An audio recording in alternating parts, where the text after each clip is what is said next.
Era uma noite silenciosa em Gileade.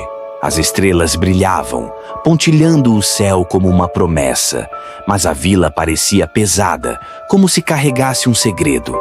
Foi nesse cenário que Jefté veio ao mundo, em circunstâncias que muitos preferiam sussurrar do que falar abertamente. Ele era filho de Gileade, sim, mas não de sua esposa. Jefté era fruto de uma relação com uma prostituta, um estigma que desde cedo marcou sua existência como uma mancha indelével. Enquanto outras crianças corriam livres, rindo e sonhando, Jefté cresceu ouvindo cochichos e sentindo olhares enviesados. Os filhos legítimos de Gileade, seus meio-irmãos, não faziam questão de esconder o desprezo. Viam-no como um intruso, alguém que não tinha direito de estar ali, muito menos de dividir a herança da família. Assim, dia após dia, a tensão crescia dentro daquela casa, até que a situação se tornou insustentável. Unidos pelo orgulho e pelo sangue da esposa de Gileade, os irmãos confrontaram Jefté de forma cruel. "Você não é um de nós", disseram, as palavras afiadas como espadas. Não havia espaço para ele ali, não enquanto eles tivessem algo a dizer sobre isso. Como um peso desnecessário, Jefté foi descartado, expulso de casa, forçado a se virar sozinho. Deixou para trás a terra que deveria ser sua também. O jovem partiu carregando não apenas seus poucos pertences, mas também a dor da rejeição e o peso de um futuro incerto. Refugiou-se em Tobi, uma terra distante onde ninguém se importava com sua origem. Foi lá, entre os rejeitados, que Jefté começou a encontrar seu lugar. Curiosamente, os desprezados o reconheciam como líder, mesmo que o mundo tivesse lhe virado as costas. Mas mal sabia Jefté que os caminhos do Senhor não são tão lineares quanto os do homem. Enquanto ele construía sua vida em Tobi, uma ameaça crescia em Gileade, algo que faria seu passado e seu presente colidirem de uma forma inesperada. A vida em Tobi era diferente, quase como uma terra onde o tempo se esquecia de passar. Ali, longe dos olhos vigilantes de Gileade, Jefté começou a se reconstruir. Não tinha mais a sombra de seus irmãos, nem o peso da rejeição. Em vez disso, encontrou refúgio entre os renegados, homens que, assim como ele, carregavam cicatrizes invisíveis de uma sociedade que os havia descartado. Ladrões, mercenários, almas inquietas, esses eram os homens ao seu redor. Mas havia algo em Jefté que os atraía. Talvez fosse sua força silenciosa ou o jeito determinado de carregar o fardo da vida sem se curvar. Aos poucos, aqueles homens se uniram a ele, formando um grupo. E no meio dos rejeitados, Jefté emergiu como líder. Sua liderança não vinha de gritos ou imposições, mas de um carisma bruto e autêntico. Conhecia a dor de ser deixado de lado e, de alguma forma, isso o conectava aos outros. Aos olhos do mundo, eram homens perdidos. Mas juntos, sob a liderança de Jefté, eram algo mais. Havia unidade, uma força silenciosa crescendo entre eles. Sua reputação começou a se espalhar. Jefté não era mais apenas o filho bastardo de Gileade. Agora era um líder respeitado e temido nas terras ao redor. Certa noite, ao redor de uma fogueira, Jefté contou histórias de sua infância, revelando aos seus homens como a dor o havia moldado. Eles o ouviram em silêncio, respeitando a coragem que era necessária para transformar sofrimento em força. Foi nesse momento que Jefté percebeu que Tobi não era apenas um refúgio temporário. Ali, ele havia encontrado uma nova família. Enquanto isso, em Gileade, a paz havia se tornado uma memória distante.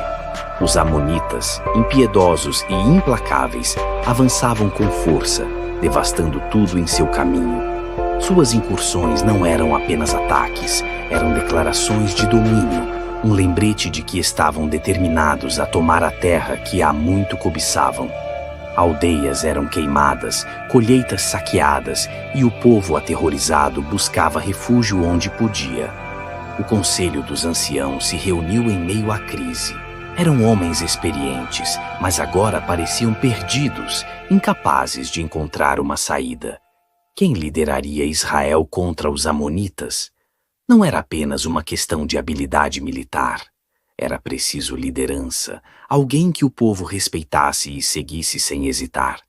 Enquanto os debates se estendiam, um nome começou a surgir: Jefté.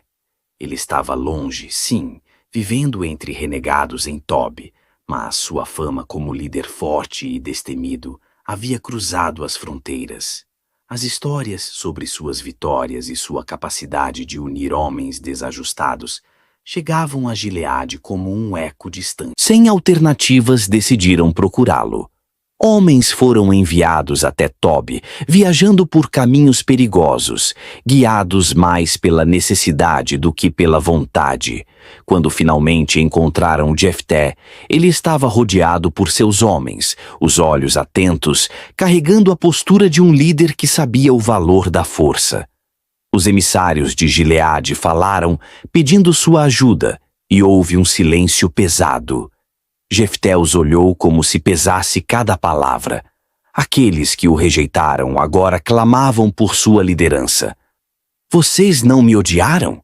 Jefté perguntou, a voz firme, mas carregada de incredulidade. "Não me expulsaram da casa de meu pai, chamando-me de bastardo?" Os anciãos abaixaram a cabeça. "E agora vêm a mim quando estão em perigo?" Continuou com um tom carregado de ironia. As palavras pesavam, mas os anciãos não tinham escolha.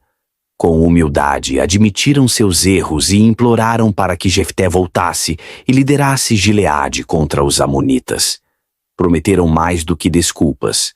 Ofereceram-lhe a posição de comandante sobre todo o povo, um poder que jamais haviam cogitado conceder. Jefté não respondeu imediatamente. Sabia que essa proposta não era um simples pedido de ajuda. Era uma oportunidade que poderia mudar tudo. Mas Jefté não era mais o jovem rejeitado, cego pela necessidade de aceitação. Queria garantias. Suas condições eram claras. Se voltasse, não seria apenas um líder temporário para lutar essa guerra. Seria o governante de Gileade, com a autoridade que antes lhe fora negada. Os anciãos concordaram, jurando em nome do Senhor que cumpririam sua palavra. Mas, mesmo assim, Jefté sabia que essa missão não seria simples. Os amonitas não seriam derrotados apenas com promessas. Com o acordo firmado e o retorno garantido, Jefté foi conduzido de volta a Gileade, mas sua chegada não foi como a de um herói aclamado. Os olhares que o observavam pelas ruas eram curiosos, desconfiados, alguns até mesmo hostis. Muitos ali ainda se lembravam do jovem expulso, do bastardo que carregava a mácula de sua origem. No entanto, havia algo diferente nele agora. A postura ereta, o olhar firme, o jeito de quem conhecia tanto a rejeição quanto a liderança. Ele não era mais um garoto desprezado, mas um homem forjado na dureza de Tob. Os anciãos o conduziram ao povo e declararam sua decisão. Jefté seria o comandante de Gileade, o homem à frente da batalha contra os amonitas. Ele aceitou a responsabilidade, mas sabia que liderança não se provava apenas com palavras. Antes de empunhar a espada, Jefté decidiu tentar outra abordagem. Ele enviou mensageiros ao rei dos amonitas, buscando uma solução pacífica. Não era um gesto de fraqueza, mas de estratégia. A mensagem de Jefté foi clara. Ele argumentou com sabedoria, usando a própria história de Israel como base. "Esta terra", dizia a mensagem, "não foi tirada de vocês, mas dos amorreus que Deus entregou ao seu povo. Porque agora vocês vêm reivindicá-la tanto tempo depois?" Suas palavras carregavam força e lógica, um prenúncio do que viria caso o rei insistisse. O rei dos amonitas, no entanto, rejeitou a tentativa de paz. Ele não queria história ou argumentos, queria terra, queria poder. A resposta foi um recado mudo, mas estrondoso. A guerra era inevitável. Jefté recebeu a notícia com serenidade, mas dentro de si a decisão já estava tomada. Se o diálogo não bastava, ele se prepararia para a batalha. Mas antes de ir ao campo de guerra, Jefté fez algo que marcaria para sempre o rumo de sua história. Na véspera da batalha, Jefté se isolou em silêncio. O peso da responsabilidade sobre seus ombros era esmagador. Não era apenas uma guerra por terras ou vingança, era o destino de Gileade e de Israel. Ele sabia que o povo olhava para ele com esperança, mas também com dúvida, e mais do que tudo, até olhava para si mesmo, questionando se estava à altura do chamado.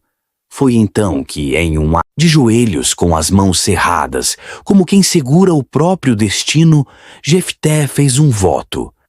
Se entregares os amonitas em minhas mãos, ele prometeu com a voz embargada, o que primeiro sair das portas da minha casa para me encontrar, eu oferecerei ao Senhor como sacrifício. Era uma promessa feita com toda a sinceridade do coração, mas também com a urgência de quem sabia que precisava de algo maior para vencer. Aquele voto, que parecia um sinal de devoção, trazia consigo um peso invisível. Jefté levantou-se daquele momento com uma determinação renovada, como se tivesse transferido sua ansiedade para as mãos de Deus. Com a promessa feita, ele convocou seus homens, aqueles mesmos que haviam aprendido a segui-lo em Tob, e marchou em direção ao inimigo. Os campos de batalha esperavam, repletos de tensão. Os amonitas estavam confiantes na vitória, mas Jefté tinha algo que eles não podiam ver. Ele tinha a força do Senhor ao seu lado e a certeza de que, com o voto feito, estava cumprindo algo maior do que sua própria vida. O som de passos ecoava enquanto o exército avançava, e o coração de Jefté batia como um tambor. Ele estava pronto para lutar, pronto para liderar. Mas mal sabia Jefté que a maior batalha não estava à frente, nos campos manchados de sangue, mas esperava por ele ao final do caminho, dentro de sua própria casa. O campo de batalha se transformou em um palco de gritos, aço e poeira. Jefté, com sua espada em punho, liderava o exército de Israel como um homem possuído por uma força maior. Cada golpe, cada ordem, cada passo parecia guiado pelo próprio Deus. Os amonitas, que antes marchavam confiantes, logo perceberam que enfrentavam algo mais forte do que números ou estratégia. Era como se os céus combatessem ao lado de Jefté. A batalha foi feroz, mas a vitória de Israel foi esmagadora. O povo que havia sofrido sob o peso da opressão agora levantava a cabeça em meio aos restos de guerra. Os amonitas foram derrotados e a terra estava salva. As notícias da vitória se espalharam rapidamente por Gileade, como um fogo que aquece corações gelados. Jefté era agora mais do que um líder. Ele era o libertador. Mas enquanto os guerreiros celebravam, Jefté mantinha o olhar fixo no horizonte. A promessa que fizera ao Senhor ecoava em sua mente como um lembrete constante. Ele não sabia o que o esperava ao voltar para casa, mas sabia que sua palavra havia sido dada, não tinha como voltar atrás. A marcha de retorno foi solene. Os homens cantavam canções de vitória, e o povo de Gileade aguardava para saudar seu herói. Mas Jefté, apesar das aclamações, carregava uma inquietação. Quem seria o primeiro a sair de sua casa para encontrá-lo? Ele sabia que um voto ao Senhor era sagrado, e mesmo a alegria da vitória não podia apagar o peso da incerteza. Quando finalmente chegou, avistou ao longe as portas de sua casa se abrindo. O que saiu correndo para encontrá-lo não foi um servo nem um animal. Foi sua filha, sua única filha, dançando ao som dos cânticos de vitória, celebrando o retorno do pai. O sorriso dela era puro, a alegria contagiante, mas para Jefté, aquele momento caiu sobre ele como uma tempestade de dor. Ele sabia o que tinha prometido, e a realidade daquilo se ergueu diante dele como uma montanha impossível de escalar. Jefté sentiu o coração despedaçar-se ao ver sua filha correndo em sua direção. Ela dançava radiante, como se o mundo inteiro estivesse em festa, seus braços abertos, o rosto iluminado pela alegria de rever o pai. Era um momento que deveria ser de puro júbilo, mas, para Jefté, cada passo dela era como um golpe, uma lembrança cruel do voto que ele havia feito. Quando ela chegou até ele, lançando-se em seus braços, Jefté caiu de joelhos, esmagado pelo peso da realidade. Sua voz, antes forte e confiante, agora era cheia de dor e arrependimento. "Filha minha", ele disse com lágrimas escorrendo pelo rosto, "você me trouxe a maior alegria, mas também a maior aflição. Fiz um voto ao Senhor e não posso voltar atrás." A menina, ainda sem entender completamente, olhou para ele com olhos curiosos e preocupados. Quando a verdade foi dita, ela não gritou, não questionou. Sua expressão mudou, mas não para a revolta. Era como se ela também entendesse a gravidade da promessa feita ao Senhor. Afinal, ela era filha de Jefté, um homem de fé e honra, e aquelas virtudes estavam gravadas em sua alma. "Pai", ela respondeu com uma calma que parecia impossível para alguém tão jovem, "se você fez um voto ao Senhor, cumpra-o. Mas me dê apenas 2 meses para ir às montanhas e lamentar a minha virgindade junto com minhas amigas." Havia uma pureza em suas palavras, uma dor que cortava mais fundo do que qualquer espada. Jefté assentiu, permitindo que sua filha fosse. E então, quando o tempo terminou, ela voltou para ele, pronta para cumprir o destino que o voto de Jefté havia selado. Quando Jefté cumpriu o voto ao Senhor, o silêncio caiu sobre Gileade como uma cortina de luto. A dor pesava em seu peito como se o ar tivesse se transformado em pedra. A vitória contra os amonitas era incontestável, mas ninguém comemorava como antes. O sacrifício que ele fizera se espalhou entre o povo como uma história sussurrada ao pé do ouvido, carregada de pesar e tristeza. E embora ele tivesse cumprido sua promessa, não havia paz dentro dele. Mas a tranquilidade em Gileade durou pouco. A tribo de Efraim, conhecida por sua arrogância, não demorou a se aproximar com ressentimento e fúria. Eles cruzaram o Jordão em grande número, armados e determinados a cobrar uma dívida. "Por que não nos chamaste para lutar contra os amonitas?" "Component placement", gritaram ao se encontrarem com Jefté. "Agora queimaremos sua casa com você dentro." As palavras eram inflamadas, cheias de orgulho ferido, mas Jefté as ouviu com calma perigosa. Havia uma ironia amarga na situação. Quando ele havia sido expulso e humilhado, Efraim não se importou. Agora, após sua vitória, chegavam não para oferecer gratidão, mas para cobrar participação no triunfo. Jefté, que já conhecia bem o gosto da rejeição, não se curvaria a essa afronta. "Vocês não vieram quando precisávamos", respondeu com a voz firme como pedra. "Lutei porque não havia ninguém para nos salvar, e agora que o Senhor nos deu a vitória, vêm até mim para reclamar, como se tivessem direito." O confronto verbal logo evoluiu para algo mais feroz. As palavras se transformaram em batalhas, e o sangue de irmãos começou a manchar o solo. Foi uma luta amarga, onde aqueles que deveriam se unir como povo escolhido se destruíam por orgulho e egoísmo. Jefté venceu novamente, mas cada vitória trazia um peso maior do que a anterior. No fim, ele se tornou o líder que todos precisavam, mas suas conquistas estavam cravadas de perdas, e mesmo assim a jornada dele ainda não havia terminado. Os dias de Jefté como líder de Israel foram marcados por uma quietude que parecia carregar a sombra dos eventos passados.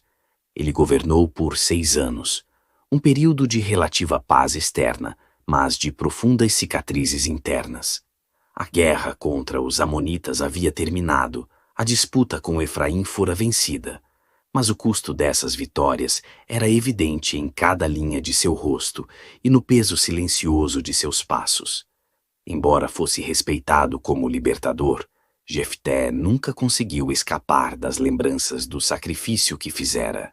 Sua casa, outrora um lugar de promessas e risos, agora era um espaço de ecos passados.